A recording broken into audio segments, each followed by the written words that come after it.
Welcome everybody. This is part 3 of the Neurotrauma Guide, so if you haven't seen the first 2 episodes, I highly recommend it, unless you're here for a reminder. Today I'll be going into depth about blood, blood types, blood loss, illnesses, and antibiotics. It's very important to know that neurotrauma introduces blood types, and if you don't know what that means, every person has a specific kind of blood. There's something in your body called antigens and antibodies. Antibodies basically tell your body and immune system something that doesn't belong has entered your system. Antigens are what antibodies are responding to when they send this message. There's 2 different kinds of antigens, A antigens and B antigens. Type A blood has anti-B antibodies, which may sound complicated, but what it means is that type A blood will not respond to type A antigens, but will respond to type B antigens, and vice versa. Type B antibodies will not respond to B antigens, but will respond to type A antigens. Simple. Next, a person can be born with both A and B antigens. If this happens, they have no A or B antibodies. What this means is AB blood can receive A or B blood, but AB blood cannot be administered to A or B. The final type is O blood. O blood means you have antibodies for A and B blood, but contain no antigens. This means that O blood can be administered to A, B, or AB, but none of them can be administered to O. Lastly, you must consider the Rh protein. Blood that has the Rh factor cannot be given to someone without it. However, people negative for the Rh factor can donate to people with the Rh factor.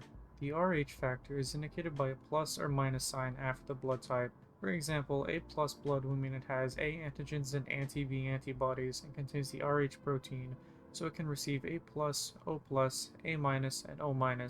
Likewise, A- blood can only receive A- blood and O- blood.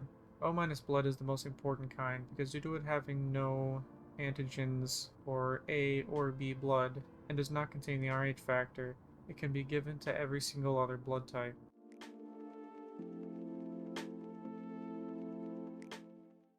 Blood loss happens when your patient has the bleeding affliction. Bleeding can be external or internal.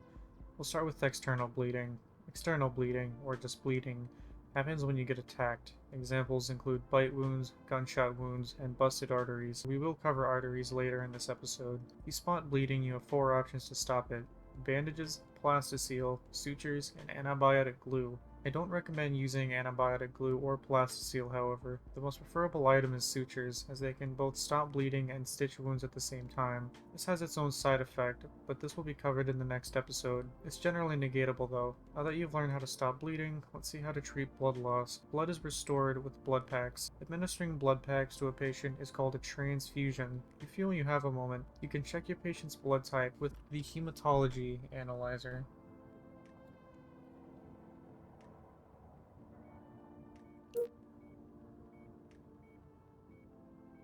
As you can see, this patient has A+ blood, so I know I can give him A+, O+, A-, and O-.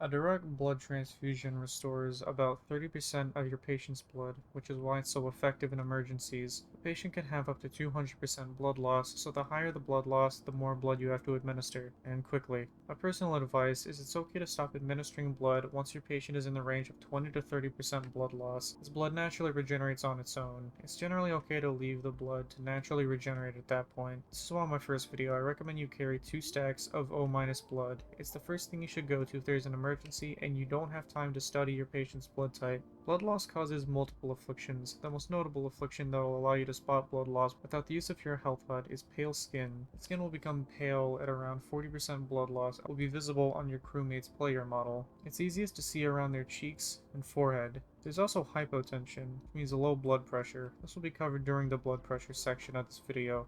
Hypoxemia, which means low air circulation in simple terms. We'll cover that in the trauma episode. Tachycardia, or increased heart rate, which in later stages is called irregular heartbeat. The heart will be covered in the trauma episode as well. Heavy blood loss will cause a headache, which is visible on the head, and finally weakness, which will be displayed on the right arm. The blood loss is extremely intense. Fix the bleeding, close the wounds, give 1 or 2 bags of O-, and only then should you worry about specific blood types. More information about blood loss is it can also be caused by taking your patient's blood. You can take a patient's blood by clicking or double-clicking on an empty blood bag while your patient is not suffering from blood loss. Only take one bag at a time, of course. This is a good way to have blood for later. Take the crewmate's blood while nothing else is happening, so you have it ready for when they're down and out. Don't give too much blood though. If you give your patient more blood than they need, your patient may develop hypertension, which we'll cover in a few moments. Keep your blood transfusions fast, clean, and efficient. Finally, I'll go over what you need to do in case of hemotransfusion shock. Hemotransfusion shock is your body having a massive autoimmune response to blood antigens your body has antibodies for. In simple terms, it's what happens when someone gets an incompatible blood type during a transfusion. This also includes alien blood, so only try to use alien blood for other things. Never risk hemotransfusion shock. Hemotransfusion shock is a major emergency and requires immediate care so it doesn't progress. Symptoms include, credit to the Neurotrauma Trello board for this one, vomiting, chest pain, blood loss, and damage to all internal organs, which includes liver damage, heart damage, kidney damage, and lung damage, shortness of breath, abdominal pain, and wheezing. This affliction is lethal and requires immediate treatment. The only medicine that is known to help is streptokinase. This you should have in your medbay at all times, just in case you slip up and give your patient the wrong blood type. The affliction can also heal on its own, but if you want to do so, make sure you have plenty of oxygen, batteries for your defibrillator pulse if things go bad, and some thiamine, which is used to treat all of the organ damages listed above. It works over time, and will be gone over in more detail in the trauma episode, as well as streptokinase. I'll now demonstrate how to care for someone undergoing hemotransfusion shock.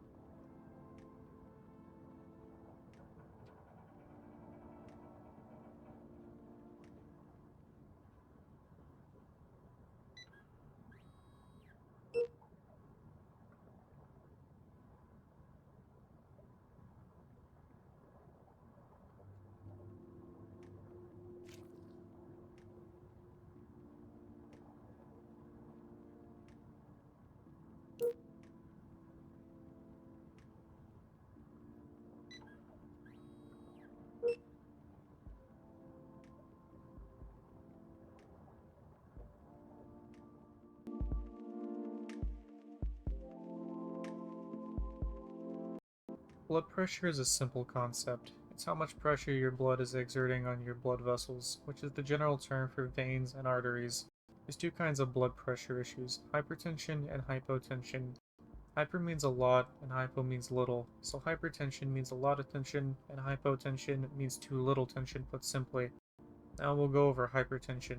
Hypertension means your blood pressure has risen too high, is pressing too hard against your blood vessels. Causes of hypertension is administering too much blood, or administering saline when blood loss is low or non-existent. Saline will be covered shortly. It can also be caused by kidney damage and liver damage, which will be explained during the trauma episode. It can be caused by leaving an autopulse on a patient, which you should never do if your patient is out of cardiac arrest. And it can also be alcohol withdrawal and adrenaline. And lastly, it can be caused by excessive CPR. Hypertension becomes an issue at around 130%. If you see it around that point, work harder to treat the underlying causes. Treatments will be discussed shortly. At around 150%, it can cause your patients to have a stroke or a heart attack. At 185%, it will cause extreme kidney damage. Hypertension can be treated in two ways, by removing blood, or certain kinds of medicine. To remove blood, I recommend using a blood pack, as it will give you blood to store for later, and will also treat the hypertension.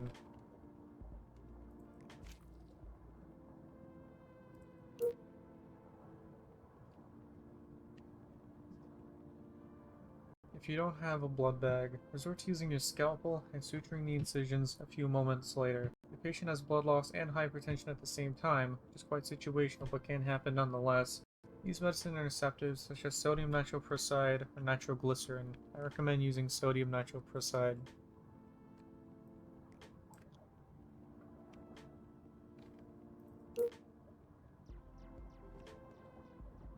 Let's move on to hypotension.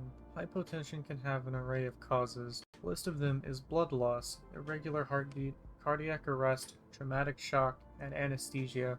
The effects of nitroglycerin and the effects of sodium nitroprusside. So in simple terms, your patient will have low blood pressure if they're missing blood, blood is not circulating correctly due to a fast heartbeat or no heartbeat, a loss of consciousness from anesthesiacs, traumatic shock, or the effects of nitroglycerin, or sodium nitroprusside, which are medicines that will be covered in the trauma episode more thoroughly.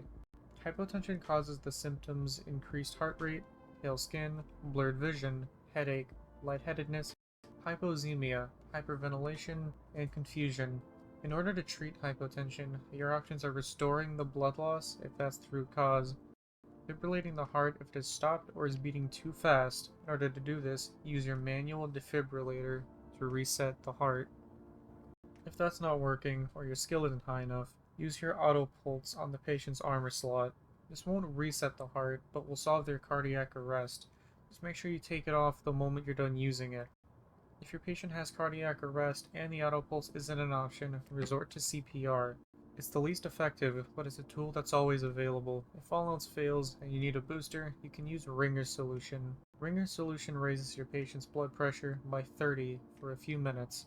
If hypotension is giving you problems and the cause is unsolvable or you don't know what it is, Ringer solution is a great answer to give you more time. Remember, the most important thing is keeping your patient conscious, and hypotension makes it very difficult for your patient to do that.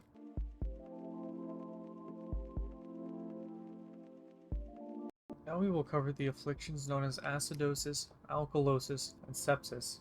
Acidosis is the simplest, so we'll start there. A note before getting into these afflictions: acidosis and alkalosis are blood illnesses, so if you take a patient's blood that has alkalosis or acidosis, that blood pack will contain those illnesses, and if you give that specific blood pack to a patient, they will receive an amount of acidosis or alkalosis, depending on which the donor had. The donor refers to the person the blood was taken from, so keep this in mind. Acidosis is the excessive buildup of acid in the blood. Realistically, this also counts towards respiratory acidosis, but I won't get into that, as it's real-life medicine and not related here. I only bring it up because the two main causes of acidosis is hypoventilation, which means your patient is breathing too slow, and respiratory arrest, which means your patient's not breathing at all. If you see a respiratory arrest, quickly treat the causes while using the ambu bag. If the causes are treated, continue using the ambu bag until your patient is breathing again. Even if they're hyperventilating or hypoventilating, it's better than not breathing at all.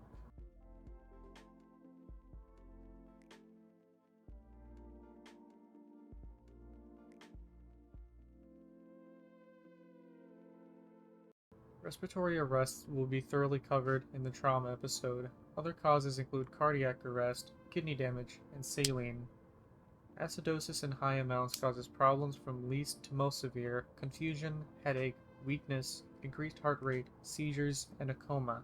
The proper time to worry about acidosis is when it reaches around 40%. If it's not going down naturally by then, try to lower the amount of acidosis yourself. Two methods of this is by taking their blood and giving them replacement blood, or inducing alkalosis. Alkalosis can be induced by making your patient vomit with rautabane extract, or giving them blood from a donor that has alkalosis.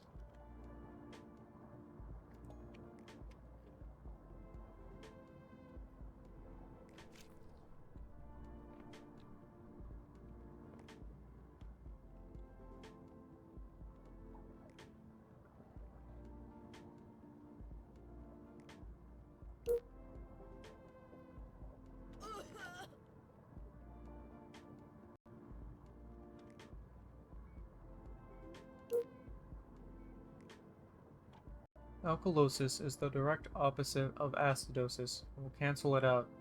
My advice on treating acidosis is to treat it last in an emergency. The only thing you should do after in an operation is fixing femur fractures or humerus fractures. Acidosis is mostly harmless unless it reaches 60%, which is the exact number where seizures and coma can happen. Which aren't lethal, but you'll definitely want to avoid them, especially coma, which is a pain to deal with. Now we'll cover alkalosis. Alkalosis is the opposite of acidosis. Alkalosis can be caused by hypertension and vomiting, and can cause heart palpitations and seizures. Alkalosis is not lethal, and it's much better to have than acidosis. Alkalosis is easily treatable, as it will go away over time if you treat the causes. Or you can take a bag of your patient's blood and replace it with neutral blood, or a blood pack from a donor who has acidosis. However, a much easier solution is giving your patient saline. Only do this if your patient is experiencing blood loss, otherwise you can cause hypertension. Personal trick I use to quickly get rid of alkalosis is taking a bag of your patient's and administering saline. It works around the hypertension and also gives you some more blood to work with. If you don't want the blood type you got from them or don't want the blood to be alkaline, you can deconstruct it for stabilizine and saline.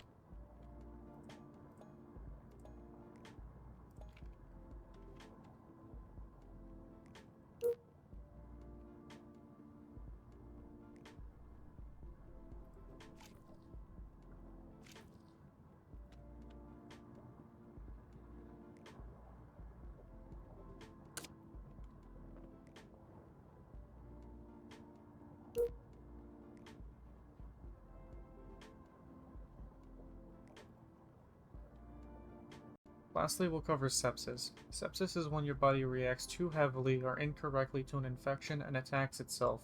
It can be easily spotted by a fever, so treat it the moment you see a fever. Sepsis is caused by infected wounds, foreign bodies such as bullets, gangrene, blood packs from donors who had sepsis, and failing the azothioprine skill check. Sepsis will cause all organs to take damage, namely heart, lung, liver, and kidney damage. It will also cause gangrene, hyperventilation, increased heart rate, confusion, bone damage, and neurotrauma. The only treatment for sepsis is broad-spectrum antibiotics, which I will cover more in a moment. Sepsis is one of the most dangerous illnesses and requires immediate treatment. The best way to sum it up is that it will slowly damage all of your organs, including your brain, over time, and it will damage everything faster depending on how high the sepsis is. Sepsis should reach 5% max before it's time to worry. If it gets higher than that, then all eyes needs to be on treating sepsis, and treating it immediately. Make sure your crew knows to immediately report to you if they have a fever. Now we'll go more into broad-spectrum antibiotics. Broad-spectrum antibiotics apply the effect antibiotics, cause infection resistance, and depending on your version, can give you alcohol sensitivity. Broad-spectrum antibiotics are the main course of treatment for sepsis as I've made known. Specifically, it's the antibiotics affliction that cures the sepsis affliction over time, although it does do so quite quickly. A successful application of broad-spectrum antibiotics should provide 100 or so seconds of the affliction, though do be aware that the medicine will also damage your organs over time, including vanilla organ damage and named organ damage. If you do the math, it will result in about 10% damage to the heart and lungs and just under 20% on the kidneys and liver. Vanilla organ damage will go up to about 20%. A failed application gives the antibiotics affliction for a little over half as long, so make sure the antibiotics are always prescribed with thiamine, which, to reiterate, heals the organs over time. It'll only heal about 8% over the span of 3 minutes and 20 seconds, so it won't fully counteract the effects of antibiotics, but it will alleviate the damage the antibiotics cause. Thiamine is important, and you should always have plenty.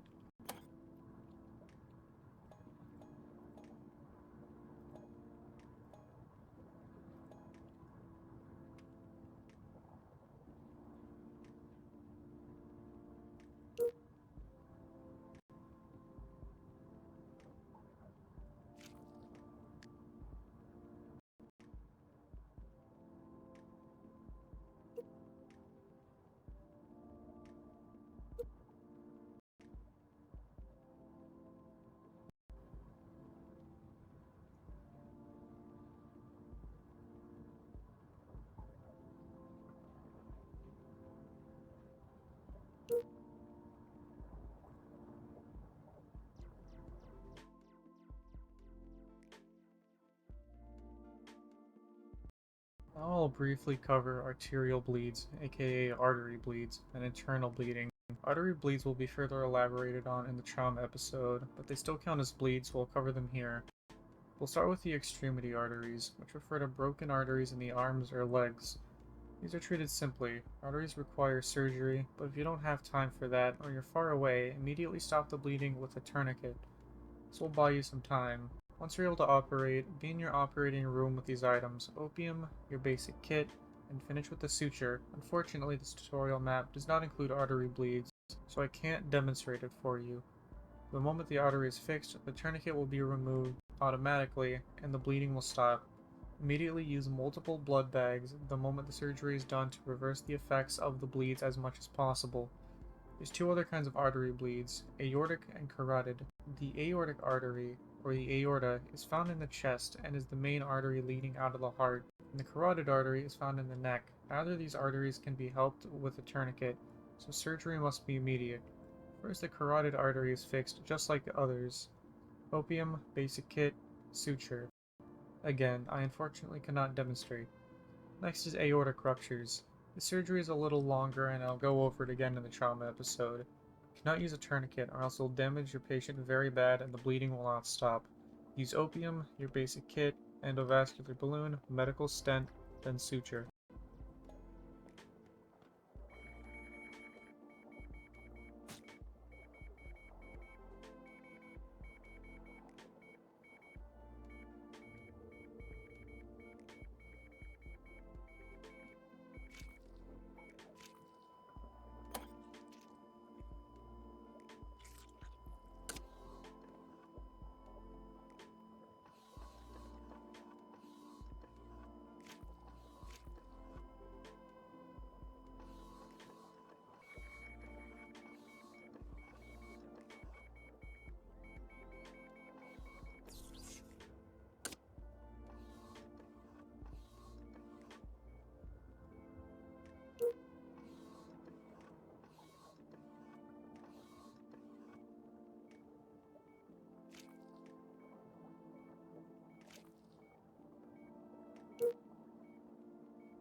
Aortic rupture will cause internal bleeding, and so will liver death.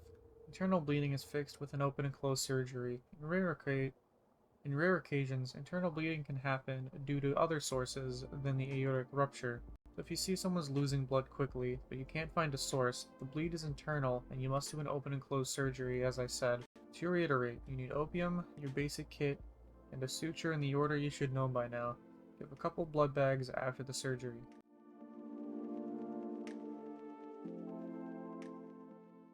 Well, this is a lot of information to process and go through. Study enough and you'll master all of this in no time. Start with small steps. Start with understanding how blood works and how to transfuse it properly. Continue to expand your knowledge. Got what it takes to be a good surgeon. I hope to see you in the next course. Take it easy and happy sailing.